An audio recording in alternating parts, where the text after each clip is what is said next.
오늘부터 대림절이 시작됩니다. 대림절은 어떤 절기인가요? 예수님의 오심을 기다리는 절기입니다.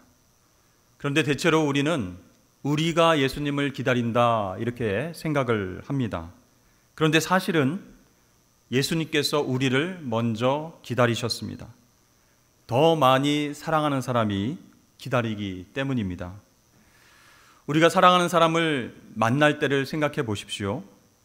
기다리는 시간도 아깝지 않고 지루하지 않습니다. 그런데요, 내가 누군데, 내가 이렇게 바쁜데 나를 기다리게 해? 이렇게 화를 내는 사람은 상대방을 사랑하지 않는 사람입니다. 그런 사람은 기다릴 수 없는 것이죠. 겸손해야 되고 사랑해야 잘 기다릴 수 있는 것입니다. 왕이신 예수님은 겸손하십니다. 우리보다 더 사랑하십니다. 그래서 우리가 당신께로 돌아오기를 지금도 기다리고 계십니다. 우리를 용서하시고 우리를 회복시키시기를 원하십니다. 이번 대림절 기간 동안에 예수님께서 우리를 기다리신 만큼 우리도 예수님을 겸손하게 기다려서 만남의 축복이 풍성해지길 주의 이름으로 축원합니다. 이사야 선지자는 이 땅에 오시는 예수님을 빛으로 묘사를 했습니다. 흑암에 행하던 백성이 큰 빛을 보게 된다. 사망의 그늘진 땅에 빛이 비치도다. 이렇게 선포했습니다. 예수님이 오신 시대나 오늘날이나 세상은 늘 흑암 가운데에 있습니다. 성경에서 어둠은 무엇을 뜻할까요? 악과 무지를 가리킵니다. 그렇다면 우리가 살아가는 그 세상 가운데에 악과 고난과 진리에 대한 무지와 슬픔과 고통이 가득하다, 그런 뜻이에요. 뉴스를 한번 들어보십시오. 폭력과 불의가 난무합니다. 전쟁과 기근이 넘쳐납니다. 권력 남용과 속임수, 또 재난과 질병으로 인해서 많은 사람들이 어둠 속에서 고통받으며 살아가고 있습니다. 자, 이렇게 세상이 어둠 속에 있다라고 하는 것은요, 악과 고난의 문제를 치유할 방법을, 해결할 방법을 아무도 모른다, 그런 뜻이에요. 이사야 8장 22절에서 이렇게 말씀합니다. 땅을 굽어 보아도 환난과 흑암과 고통의 흑암뿐이리니 그들이 심한 흑암 가운데로 쫓겨 들어가리라, 이렇게 말씀합니다. 자, 사람들이 이 땅에 여러 가지 문제들을 해결하기 위해서 땅을 굽어본다라고 말씀하죠. 그래서 과학자와 전문가들과 학자들이 문제의 해법을 찾기 위해서 노력합니다. 그 얘기는요, 우리의 힘과 지혜로 이 모든 복잡한 문제들을 극복할 수 있다, 해결할 수 있다, 그런 마음가짐으로 땅을 굽어보고 살펴보고 있다라는 그런 것입니다. 여러분, 요즘 세상을 혁신적으로 변화시킨다고 평가받는 테슬라의 CEO 일론 머스크라고 하는 사람이 있습니다. 그는 옛날부터 이 땅의 미래는 없다라고 생각했습니다. 이 지구가 곧 멸망할 것이다, 언젠가는 멸망한다, 이렇게 생각하고 이 인류가 화성에 이주해야 된다라고 하는 그 꿈을 계속 꾸어왔습니다. 내 꿈으로 멈춘 것이 아니고 그것을 실천하기 위해서 스페이스 X라고 하는 민간 우주 탐사 기업을 만들었어요. 실제로 로켓 만드는 원가를 절감하기 위해서 연구 개발에 박차를 가해서 결국 저렴한 비용으로 우주선을 만들고 우주로 쏘아 올렸습니다. 얼마 전에는요, 일단 로켓 추진체를 다시 발사대로 돌아오게 했습니다. 그것에 성공한 거예요. 그래서 다음에도 쓸 수 있는 재활용하도록 그렇게 만들었던 것이죠. 이러한 놀라운 성과들을 통해서 사람들은요, 이 일론 머스크가 인류의 미래를 바꿀 수 있다, 여러 가지 문제들을 해결해 줄 수 있다, 이렇게 지지하고 좋아하는 그런 사람들이 점점 많아지고 있습니다. 또 어떤 사람들은요, 맹목적으로 그를 따르면서 신처럼 추종하는 그런 사람도 생겨났어요. 그들의 모든 마음 가운데는 공통적으로 무엇이 들어있습니까? 어둡고 암울하고 고통스러운 세상의 현실을 인간의 힘과 지능으로 개선할 수 있다라고 하는 믿음이 있다라는 것이요. 또 크리스마스 계절이 다가오면 세계 많은 지도자들이 종종 메시지를 이렇게 전합니다. 여러분, 전쟁을 그치고 이제 연합과 평화를 이룹시다. 그것이 바로 성탄의 정신 아니겠습니까? 이렇게 연설을 하기도 하죠. 그런데 여러분, 과연 그것이 가능할까요? 이 과학기술의 힘, 정치적인 신념과 노력으로 이 어두운 세상을 구할 수 있다라고 큰 소리를 치고 있지만 결국 세상은 더 암울해질 것입니다. 그렇다면 성경은 거기에 대해서 뭐라고 말할까요? 성경은요, 어둠의 세력과 악에 대해서 무관심하지 말고 저항하고 싸워서 승리하라, 이기라 이렇게 가르칩니다. 그렇지만 우리 힘으로 이길 수 있다라고 하는 환상을 심어주지는 않습니다.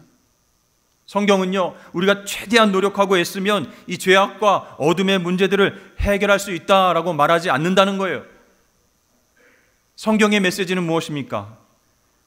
이 세상 가운데의 문제들이 아주 어둡고 심각해서 우리 스스로의 힘으로는 치유할 수 없다, 구원을 이룰 수 없다, 그럼에도 불구하고 소망이 있다라고 분명하게 말합니다.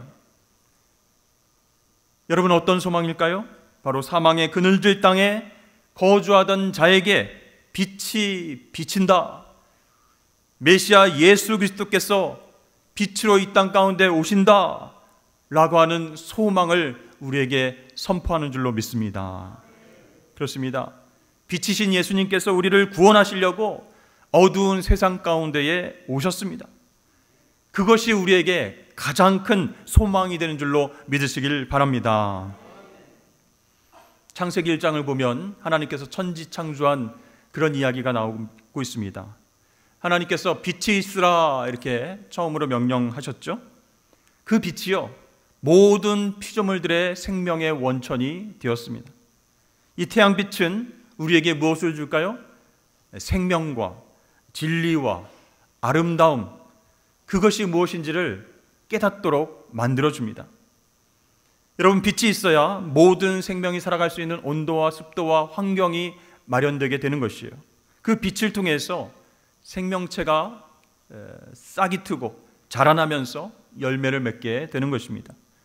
그러므로 빛은 생명이다라고 말할 수 있어요. 또한 빛은 진리입니다. 어두우면 우리가 사물을 분간하지 못합니다. 빛이 없으면, 헤드라이트가 없으면 어두운 밤에 우리가 차를 운전해서 나가지 못합니다. 또 저와 여러분들이 어떤 대상을 파악하기 위해서, 또 진리를 발견하기 위해선 빛이 필요합니다. 어떤 빛이 필요할까요? 하나님께서 진리의 빛을 우리 가운데 비춰주셔야지만 우리가 깨달음을 얻는 거예요. 그래서 세상의 법칙들을 파악하고 발견할 수 있게 됩니다. 따라서 빛은 진리라고 말할 수 있습니다. 또한 빛은 아름답습니다. 여러분, 일출과 일몰을 바라보면서 무엇을 느낄 수 있습니까? 야, 정말 이렇게 아름다운 광경이 있구나. 설명할 수 없는 그 아름다움에 막 감정이 북받쳐 오릅니다. 기뻐하게 된다는 것이에요. 그런데 우리가 어두운 그늘에만 있으면 어떻게 되겠습니까? 정신적으로 우울해지고 건강이 안 좋아집니다. 빛을 받아야지만 모든 피조물들, 인간과 생명체들이 아름다워지고 기쁨을 누릴 수 있는 것입니다. 그렇습니다. 하나님은 온 우주 만물을 창조하실 때에 우리에게 빛을 먼저 주셨어요. 그래서 생명과 진리와 아름다움의 기쁨을 허락하신 거예요. 그런데 인간에게 죄가 들어왔습니다. 그래서 어둠 가운데 살아가게 되었어요. 생명이 파괴되었고요, 진리가 왜곡되었습니다. 또 하나님이 허락하신 아름다움이 아니라 인위적이고 이기적인 모습들이 아름답다라고 주장하는 그런 현실 속에 살게 되었습니다. 우리에게 기본적으로 주신 욕구가 있어요. 식욕과 성욕과 정욕들이 어두움 가운데 살아가니까 막 뒤틀리게 되었습니다. 그래서 생명을 파괴합니다. 또 진리를 왜곡합니다. 아름다움의 기쁨을 말살해 버리는 것이에요. 뉴스를 보는데요, 이제 전쟁이 일상이 됐습니다. 어린이와 민간인과 환자들이 있는 그 건물에 무시무시한 폭탄을 떨어뜨립니다. 그렇게 생명이 죽어나감에도 불구하고 승리를 위해서는 어쩔 수 없었다라고 아주 뻔뻔하고 당당하게 사람들은 말합니다. 또 성경 말씀의 진리를 거부하고요, 거짓으로 사람들을 유혹합니다. 물질을 바쳐라, 몸을 바쳐라, 영혼까지 바쳐라. 사이비 교주가 진리를 왜곡하고 사람들을 끼워내고 있습니다. 또 아름다운 관계를 위해서 허락하신 그 성, 그것을 왜곡해서 남성과 여성 뿐만 아니라 제3의 성이 존재한다, 내가 선택하는 성이 존재한다, 이렇게 주장하고 그러한 주장이 자유이고 해방인 것처럼 외치고 있습니다. 여러분, 이러한 어둠과 혼란과 무질서가 가득한 이 세상을 회복해 보겠노라고, 고쳐 보겠노라고 정치인과 과학자들과 철학자들이 신념을 가지고 열심히 노력합니다. 땅을 굽어봅니다. 그래도 전혀 나아졌다라는 소식이 들리지 않습니다. 왜 그럴까요? 이 세상 가운데는요, 하나님께서 허락하신 생명과 진리와 기쁨이 없기 때문입니다. 그런데 놀라운 소식이 전해졌습니다. 이러한 어두운 세상 가운데 하나님의 빛, 구원의 빛이 비친다고 선포되었습니다. 그 빛은 내부에서 솟아나는 빛이 아니에요. 그럼 어떻게 그 빛이 우리 가운데 비치게 된다고 말씀하고 있습니까? 이는 한 아기가 우리에게 낳고, 이렇게 말씀합니다. 한 아기가 태어나는데 그 아기가 어두운 세상 가운데 빛을 가져온다, 이렇게 말씀합니다. 그의 이름은 무엇이라고 합니까? 기묘자, 모사라, 전능하신 하나님이라, 영존하시는 아버지, 평강의 왕이시다. 이렇게 그 아기의 이름을 선포하고 있습니다. 여러분, 아기에게 붙여진 이 호칭은요, 놀랍게도 하나님께만 해당되는 것입니다. 그는 전능하신 하나님이요 영존하시는 아버지인데 아기로, 인간으로 태어납니다. 인간이시지만 죄가 없으신 분으로 오셔서 또 신성을 갖고 계십니다. 인간이면서 하나님으로 이 땅 가운데 어둠을 밝히기 위해서 빛으로 오신다라고 이사야 선지자가 선포하고 있습니다. 여러분, 창조주 하나님은요, 빛을 창조하심으로 우리에게 생명과 진리와 기쁨을 허락하셨습니다. 그런데 죄 때문에요, 어둠과 죄악된 세상 속에서 살아가면서 그 모든 것들을 우리가 잃어버리면서 살게 되었습니다. 그런 우리에게 빛이신 예수님이 인간으로 태어나시면서 우리가 다시금 생명과 진리와 기쁨 속에서 살아가게 된 줄로 믿으시길 바랍니다. 이 인간 아기로 태어나신 예수님의 이름은 기묘자, 모사, 이렇게 이야기를 했어요. 무슨 뜻일까요? 영어 성경에 보면 원더풀 카운슬러, 이렇게 얘기하고 있습니다. 놀랍고 정말 신기한 상담자다, 그런 뜻이에요. 어떻게 하나님께서 인간이 되어서 이 땅에 오실 수 있는가? 우리의 지혜와 상식을 깨트리는 놀랍고 신비한 방법으로 이 땅에 오셨어요.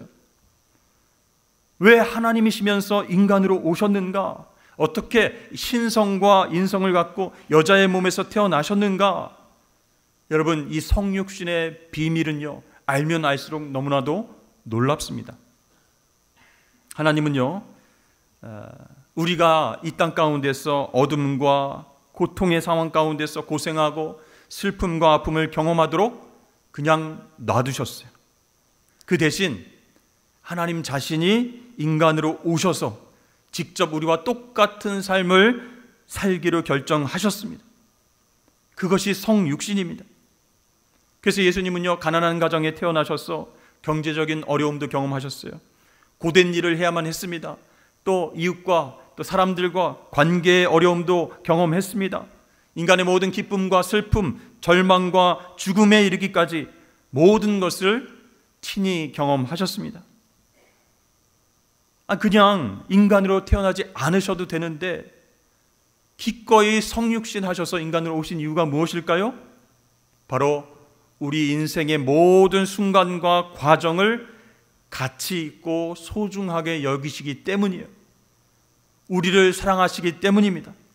그래서 이 땅에 오신 예수님을 기묘자다라고 칭하고 있어요. 정말 놀랍고 아름다운 분이시다, 이렇게 말하고 있는 것입니다. 또한 아기 예수를 모사다, 이렇게 칭하고 있죠. 우리의 모든 삶을 친히 경험하셨으니 그러한 모든 문제를 잘 아시고 상담해 주실 수 있는 분, 카운슬러, 그 상담자가 되신다라고 말씀하는 겁니다. 빛이신 그분이 어두운 세상 가운데 오셔서 어둠을 직접 경험하시고 그 가운데 빛을 비춰주십니다. 가르치심과 선포와 치유로 회복사역을 감당하셨어요. 근데 마지막에 십자가를 지시고 사망하셨을 때 그 빛이 사라진 것 같았습니다. 그때 어둠의 권세와 마귀 사탄은 기뻐했습니다. 드디어 빛이신 예수님이 십자가에서 죽었구나, 이제 우리가 활동해도 되겠다, 괜히 겁먹었네 하면서 기뻐했습니다. 그러나 예수님은 어둠 권세를 이기시고 부활하심으로 온 세상 가운데 빛을 비춰 주셨습니다. 그 빛은요, 구원의 빛이에요. 누구든지 빛 대신 예수님을 만나기만 하면 어두운 세상 가운데서 빛의 자녀로 살아가게 되고 영원한 생명을 얻게 되는 줄로 믿습니다. 이 성육신의 신비에 대해서 C.S. 루이스라고 하는 분은 이런 예를 들어서 설명했습니다. 자, 한번 읽어드리겠습니다. 하나님은 자신이 창조하신 세계의 맨 밑바닥까지 내려가신다. 하지만 그분이 내려오심은 파멸에 떨어진 온 세상을 이끌고 다시 올라가시기 위해서다. 다이버를 생각해보라. 그는 초라하게 벌거벗고 밑을 내려다본 다음 바다의 입술에서 사라져버린다. 푸르고 따뜻한 수면을 지나 검고 차가운 물속으로 쑥 내려간다. 증가하는 압력을 통과하여 바닥에 흙과 습지와 오랜 부식물이 있는 사지로 빨려든다. 그러다가 그는 색조와 빛이 있는 위쪽으로 다시 솟구치고 마침내 허파가 터질 듯한 채로 수면을 뚫고 올라온다. 그 손에는 되찾으려 내려갔던 소중한 물건이 들려있다. 이렇게 이야기했습니다. 여러분, 예수님께서 십자가에서 죽으실 때 온 땅에 어둠이 임했습니다. 세상에 비치신 그분이 어둠 속으로 잠시 내려가신 이유는 무엇일까요? 우리를 하나님의 아름다운 빛 가운데로 끌어내시기 위해서, 인도하시기 위함입니다. 이 놀라운 역사는요, 예수님께서 자발적으로 순전한 사랑으로 행하신 것입니다. 그러니 여러분, 얼마나 놀랍고 아름다운 이야기입니까? 세상에 어떤 지혜로운 왕과 통치자도 흉내낼 수가 없습니다. 그래서 우리는 빛으로 오신 아기 예수를 경배합니다. 우리가 교인이니까, 교회를 다니니까 의무적으로 성탄을 축하합니다, 메리 크리스마스 감사합니다, 이렇게 외치는 것이 아니라 그분께서 행하신 놀라운 구속 사역 때문에 우리는 기뻐하면서 경배하게 되는 줄로 믿습니다. 자, 그렇다면 우리가 이 빛 대신 예수님을 어떻게 하면 놀랍고 기이한 상담자로 맞이할 수 있을 것인가? 어떻게 감격과 감사로 예수님을 기다릴 수 있을 것인가? 방법은 한 가지 있습니다. 하나님께서 우리에게 주신 예수님을 최고의 선물로 인정해야 그것이 가능할 줄로 믿습니다. 말씀해 보니까 이는 한 아기가 우리에게 낳고 한 아들을 우리에게 주신 바 되었는데, 이렇게 말씀합니다. 한 아기가 태어났다라고만 말하지 않고 한 아들을 우리에게 주셨다라고 했어요. 그러니까 예수님은 우리에게 주신 선물이다, 그런 뜻이에요. 그런데 여러분, 우리가 선물을 선물로 받지 못하는 이유가 무엇일까요? 상대방이 정말 정성으로 선물을 준비해서 주었는데 풀어보고는 별론데, 감사와 감격의 마음으로 받지 못하는 이유는 무엇일까요? 겸손하지 못하기 때문에 그 선물을 감사함으로 받지 못하는 것입니다. 만약에 여러분이 누군가에게 크리스마스 선물로 다이어트 책과 다이어트 영양제를 받았다고 한번 생각해 보십시오. 다른 선물이 많은데 다이어트 책하고 약을 크리스마스 선물로 준 거예요. 근데 그분이 평소에 나는 다이어트 해야 돼, 체중 감량을 통해서 건강해져야지 이렇게 계속 말해왔어요. 또 자기도 해야 된다라고 생각하고 있어요. 그런데 남에게, 남편에게, 아내에게 선물로 받으니까 자존심이 상하는 거예요. 체중 감량을 해야 되겠다, 다이어트 해야 되겠다라고 하는 목표가 있지만 그것을 선물로 받으니까 괜히 자신의 약점이 드러나는 것 같아서 자존심이 상하는 거예요. 그 선물을 기쁨으로 받기가 싫다라는 생각이 드는 것이에요. 제가 초등학교 때 처음으로 부모님께 자전거를 받았습니다. 그때 어떻게 부모님께 자전거를 사달라고 얘기했냐면, 내 친구들 다 자전거를 타고 다닌다, 걸어 다니는 애들은 하나도 없다, 과장되게 얘기를 했어요. 물론 이제 다 자전거를 갖고 있지는 않았습니다. 그런데 내가 갖고 싶으니까 그렇게 얘기를 하는 거예요. 다 갖고 있다, 다 타고 다닌다, 나만 없다. 계속 그렇게 자전거 노래를 하니까 부모님이 못 견디시고 자전거를 사주셨어요. 드디어 자전거를 받게 됐습니다. 새 자전거를 딱 받았는데, 그런데 뒷바퀴에 보조바퀴 2개가 딱 달려있는 것이었어요. 친구들은 다 2바퀴로 달리는 자전거를 타고 있는데 내가 무슨 어린애입니까? 바퀴가 4개 달린 자전거를 타고 어떻게 친구들하고 놀러 갈 수가 있냐고 제발 이 보조바퀴를 떼어달라고 계속 투정 부렸어요. 내가 무슨 어린애도 아닌데 왜 보조바퀴 달린 자전거를 사왔냐? 그랬더니 부모님이 너는 어린애가 맞다. 처음 자전거를 타니까 지금 안전하게 타는 연습을 하고 나중에 보조바퀴를 띄워주겠다, 이렇게 이야기를 하셨어요. 근데 저는요, 안 들리는 거예요. 창피해가지고 친구들이 놀릴까봐, 야 지금 보조바퀴를 가지고 타고 있네, 우리는 2발 자전거인데 하면서 쌩쌩 지나가면 저는 그냥 속도도 못 내고 덜컹덜컹 하면서 그렇게 갈까봐 처음부터 그걸 떼지 않으면 난 안 타겠다, 이렇게 얘기를 한 것이에요. 결과는 어떻게 됐을까요? 결국 보조바퀴를 자전거 집에서 떼어내고, 그리고 이제 받아왔습니다. 그렇게 이제 처음 자전거를 배우는데 이게 쉽지 않잖아요. 계속 넘어지고 무릎이 까지고 피나고 막 다치면서 힘들게 자전거를 배웠습니다. 그러니까 그 자존심 때문에, 그리고 또 친구들과 비교당하면 어떡하나 하는 걱정 때문에 부모님의 선물을 기쁨으로, 감사로 받지 못했다는 것이에요. 여러분, 우리가 예수 그리스도라고 하는 선물을 받기 위해서 나의 자존심을 내려놓아야 됩니다. 예수님 없이도 내 힘과 노력으로 나는 승리할 수 있어, 나는 성공할 수 있어, 내 영혼을 구원해낼 수 있어, 이렇게 마음 먹고 있는 교만을 내려놔야 됩니다.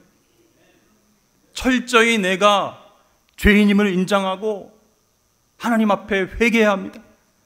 그래야 하나님의 선물이신 예수 그리스도를 기쁨으로 받게 될 줄로 믿습니다. 그 생명, 그 진리, 그 아름다움 자체이신 분, 빛이신 예수님, 그분을 선물로 받으려면요, 저와 여러분들도 예수님이 내려가셨던 아주 낮은 곳으로 내려가야 됩니다. 내 삶을 통제하는 고난, 또 내 삶을 움켜쥐고 끌고 가려고 하는 그 주도권, 그것을 내려놓고 겸손해져야 된다라는 것이.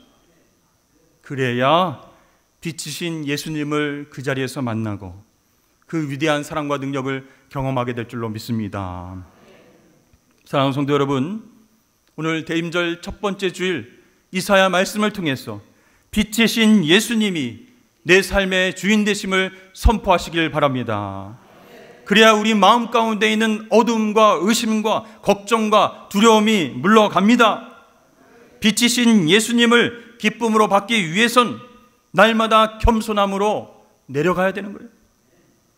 어디까지 내려가야 될까요?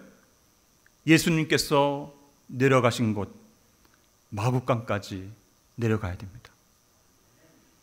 천상의 왕권을 버리고 정말 동물들이 살아가는 그 먹이통 마구간에 태어나신 예수님, 그곳까지 우리도 함께 내려가야 예수님과 동행할 수 있는 것이에요. 여러분, 매년 대림절과 성탄절을 맞이하지만 우리는 사랑의 주님, 은혜의 주님을 어떤 마음으로 기다리고 있습니까? 감동과 감격 없이 매번 하는 행사다라고 생각하고 예수님을 바라보고 있지는 않습니까? 빛이신 예수님을 하나님의 놀라운 선물로 받아 안아서 주님의 능력을 경험하고 주님의 사랑을 많은 사람들에게 전달할 수 있는 저와 여러분 되시길 축복합니다. 그렇게 은혜를 풍성히 경험하는 대림절 되시길 주의 이름을 축원합니다.